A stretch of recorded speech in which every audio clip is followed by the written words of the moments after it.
O trabalho desse laboratório aqui é um trabalho da parte de imageamento 3D. Então, basicamente, a gente captura locais de crime, a gente registra esses locais inteiros no computador, e com isso a gente pode tanto preservar o local para exames futuros. Eu até falo muito que uma das razões que a gente escaneia um local, que a gente coloca ele no computador, é para responder perguntas futuras. Então, se surgir alguma tese nova, alguma indagação nova, e precisar de alguma informação que não foi capturada no dia, no local, você tem como revisitar o local no computador, né, que está lá salvo, e fazer medições, fazer simulações e responder alguma pergunta que não foi feita no momento da perícia.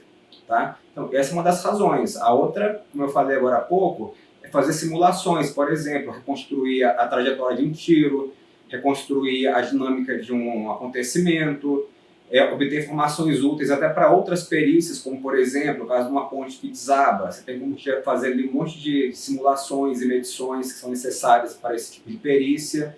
Calcular volume, por exemplo, no caso de uma mineração clandestina ou madeireira clandestina. Você quer calcular, isso é uma indagação que é feita muitas vezes pelo juiz, saber o volume de minério retirado ou o volume de madeira que foi retirada. Você tem como capturar, como responder isso tudo com o uso do 3D. Tá, para capturar um local ou objetos, né, dependendo da situação, a gente usa scanners 3D. A gente tem scanners de várias tecnologias, a principal delas são os scanners laser, que conseguem capturar um ambiente com até 150 metros de distância, só que você consegue capturar, na verdade, áreas maiores, que você pode deslocar o equipamento também, né?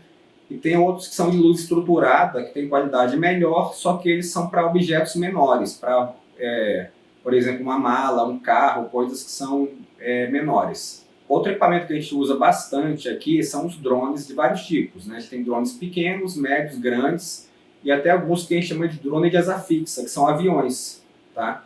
E para que a gente usa o drone? Tanto para carregar um scanner 3D no drone, quanto para tirar foto, ou até fazer um 3D de um local amplo, né, de um local grande, usando fotos. Então tem uma técnica para isso, que é a fotogrametria, onde você tira centenas ou até milhares de fotos de um local, processa no computador e a partir das fotos ele gera um modelo 3D de um ambiente, por exemplo, como uma ponte que desabou. Com o 3D você tem uma cópia digital de um local inteiro. Porque pela metodologia anterior que a gente dispunha, né, que era basicamente câmera fotográfica, você vai tirar fotos de locais específicos, né, de detalhes específicos do ambiente. Você pode fazer um croquis em papel ou no computador, em 2D, né, desenhando, medindo com trena, por exemplo. Só que isso é bem limitado, você registra parte do ambiente com essa informação. E é muito comum você fazer esse registro, esse local de crime, esse processamento do local, e depois, à medida que evolui a investigação e surgem dados novos, você precisar revisitar o local. Só que esse local aí pode não estar mais lá, ele foi desfeito, normalmente ele foi desfeito. Então você não tem como voltar a ele normalmente, né, para responder alguma pergunta que tenha surgido depois.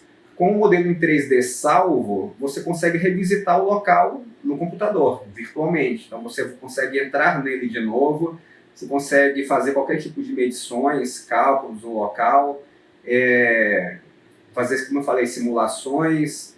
Você pode navegar dentro do local, como se você fosse um personagem naquele local. Você pode simular o ponto de vista, por exemplo, de um atirador ou de uma testemunha, para verificar se aquele depoimento ele é ou não consistente com as evidências, e por aí vai.